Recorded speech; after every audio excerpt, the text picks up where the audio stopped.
Good morning to all of you, my dear student। अगर आप लोग के भी दिल में टीचर बनने का सपना रखे हैं तो इस वीडियो को वॉच करें और देखें, क्योंकि टीचर जब बनने का आप लोग एक सपना रखते हैं तो कहीं न कहीं इस रास्ते से होकर ही गुज़रना पड़ता है, और रास्ते गुज़रने का फर्स्ट स्टेप यहीं से होता है आप लोगों का स्टार्ट। आज हम एक ऐसे टॉपिक पे बात करेंगे जो CDP से स्टार्ट है।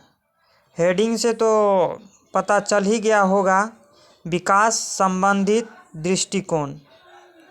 इकाई 1 का है, जो कि 15 मार्क्स को पूछे जाएंगे। और हम सबसे पहले ऑब्जेक्टिव टाइप क्वेश्चन लिए हैं। इसमें पूरे 15 ऑब्जेक्टिव टाइप्स क्वेश्चन हैं। बालक का विकास आरंभ कहाँ से होता है? एक बच्चे का विकास आरंभ कहाँ से होता है? तो देखिए, हम तो यहाँ डायरेक्ट आंसर ही लिखे हैं।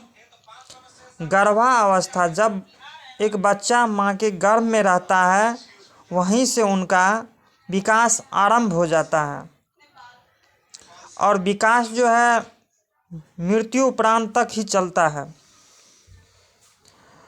5 वर्ष, दूसरा क्वेश्चन है, 5 वर्ष से 12 वर्ष तक की आयु क्या कहलाती है?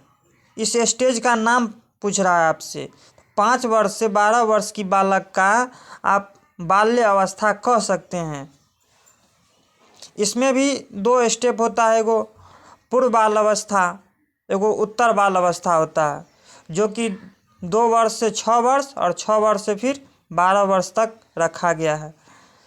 व्यक्तिगत निदान विधि का परिष्कृत रूप क्या होता है?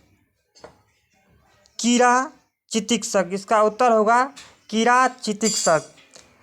प्राचीन विधियों में प्रयोग की जाती है। प्राचीन विधि में किस तरह से प्रयोग मतलब पढ़ाया जाता है? कहानी व स्मृति। कहानी से होता है क्या?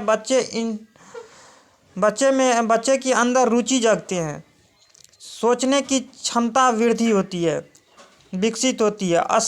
स्मृति का अर्थ होता है यहाँ ध्यान केंद्रित करने के लिए कहता है। व्यक्तिगत निदानात्मक विधि का प्रयोग की विशेषता, इसकी विशेषता क्या है? सामान्य से संतुलित बालकों का ध्यान। सामान्य मतलब सामान्य बच्चों से संतुलित, माइंड को जो होता है कि एक जगह आप कंसंट्रेट करने के लिए यहाँ जो संतुलित दिया गया है, संतुलित। जन्म के समय लड़के लड़कियों की आकार के होते हैं, लड़कियों के आकार में होते हैं क्या? यहाँ पूछ रहा है लड़के लड़कियों की आकार में क्या होते हैं? तो बड़े होते हैं। लड़के पूछे लड़कियों से क्या होते हैं? तो लड़कियों से लड़के बड़े होते हैं। किशोरावस्था की अवधि कहाँ से कहाँ तक माना गया है? किशोरावस्था की अवधि पूछे तो 12 वर्ष से 18 वर्ष तक का माना गया है। चलिए नेक्स्ट क्वेश्चन देखते हैं। आजकल सेवाओं में व्यक्तित्व परीक्षा के लिए निम्नलिखित में से किस विधि का प्रयोग किया जाता है? आजकल सेवाओं में व्यक्तित्व परीक्षा के लिए निम्नलिखित में से किस विधि का प्रयोग किया जाता है? तो साक्षरताकार विधि से। विकास का अर्थ क्या होता है? विकास का अर्थ क्या होता है? विकास किसको आप कह सकते हैं? विकास, यहाँ 2 चीज़ आप लोगों के मन में डाउट उठता होगा कि विकास और वृद्धि। विकास और वृद्धि अलग अलग दोनों चीज़ है। जो पहली बार वॉच कर रहे हैं तो उसको तो कोई पता ही नहीं चलेगा, क्योंकि एक बार समझने ही में लग जाता है। विकास का ही एक अंग होता है अभिवृद्धि ही होता है। अभिवृद्धि मतलब विकास, डेवलप होना, इंक्रीज करना कह सकते हैं इसको। संज्ञानात्मक विकास की पूर्व सक्रियात्मक अवस्था की अवधि। अगर आप पहले फर्स्ट अटेम्प्ट सीटेट का फर्स्ट ईयर में हैं, डीएलएड का हैं, तब तो ये बात आपको समझ में नहीं आती होगी। इस सवाल जो है ना, यहाँ देखते हैं डबल स्टार लगाए हैं।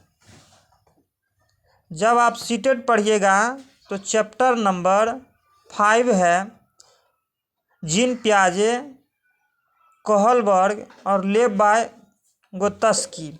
वहाँ से यह बात जीन पियाजे के द्वारा पूछा गया। जीन पियाजे ने विकास को 4 अवस्थाओं में खंड किया, संवेदी, पूर्व, मूर्त और अमूर्त। तो यहाँ देखिए पूर्व सक्रियात्मक अवस्था की अवधि पूछ रहा है। तो यह जो है जीन पियाजे के टर्म के अनुसार 2 वर्ष से 7 वर्ष तक माना गया है। समावेशी, क्वेश्चन नंबर आप 11 देखिए। समावेशी शिक्षा का अर्थ। समावेशी शिक्षा का अर्थ क्या होता है? समावेशन जो है ना, सभी को एक साथ मिला देना ही समावेशन होता है। सभी समुदाय वर्ग के बच्चों एक साथ पढ़ सके, इसी को समावेशन कहते हैं। यहाँ समावेशन का अर्थ पूछा, वहाँ अगर एक साथ शिक्षा ग्रहण करेंगे तो समावेशी शिक्षा हो जाएगा। यहाँ समावेशी का अर्थ पूछ रहा है, तो सभी को एक साथ मिला देना ही समावेशन होता है। समावेशी शिक्षा की आवश्यकता क्या है? संवैधानिक उत्तरदायित्व का निर्वाह करना। निर्वाह का अर्थ जानते हैं क्या होता है? निर्वाह करना का अर्थ मतलब इसको यह कह सकते हैं, उसकी परंपराओं को लेकर चलना इसके अकॉर्डिंग होता है। समावेशी शिक्षा के अकॉर्डिंग एक साथ आप किसी के साथ भेदभाव नहीं कर सकते हैं। शिक्षा की सर्वव्यापकता के लिए, सभी के लिए शिक्षा स्तर को बढ़ाने के लिए समावेशी शिक्षा को इसमें इंक्लूड किया गया है। यहाँ इसीलिए हम सबको लेके सारे पॉइंट को देकर सभी उचित हैं, मतलब सभी पॉइंट सही है। समावेशी शिक्षा में बाधक क्या है? समावेशी शिक्षा में बाधक क्या है? शैक्षणिक समस्या।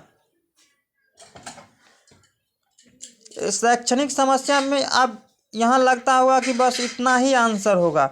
अगर आपके वहाँ अगर समावेशी शिक्षा में बाधक पूछे तो ऑप्शन देखकर इसको फाइंड करना होगा आपको। यहाँ नहीं कि मतलब जो हम यहाँ लिख दिए हैं तो यही चीज़ वहाँ भी रहेगा। हो सकता है सिचुएशन के हिसाब से वहाँ कुछ और दे दे। समावेशी शिक्षा की प्रमुख प्रक्रिया क्या होता है? समावेशी शिक्षा की प्रमुख प्रक्रिया मतलब किन किन चीज़ों की इसमें विशेषताएं होती? तो समावेशन बता ही दिए हैं, जो कि एक साथ होता है। सामान्यकरण, संस्था रहित शिक्षा। समावेशी शिक्षा की विशेषता नहीं है। समावेशी शिक्षा की विशेषता क्या गुण नहीं होना चाहिए? ज्ञान क्षमता वाले बच्चे, समग्र विद्यार्थी।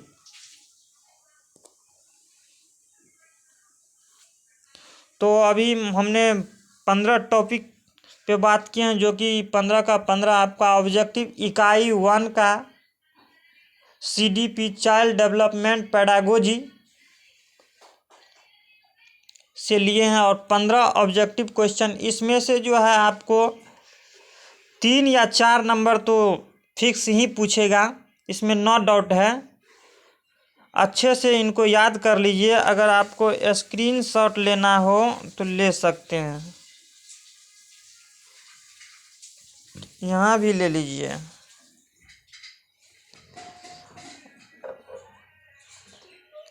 और वीडियो अच्छा लगे तो वॉच कीजिए, न लगे तो बस डायरेक्ट इग्नोर कर दीजिए, कोनो दिक्कत नहीं है। और अच्छा लगे या जो कुछ इसमें कमियां बुझावे तो अथी कीजिए, कमेंट कीजिए, उसके बाद फिर बताएंगे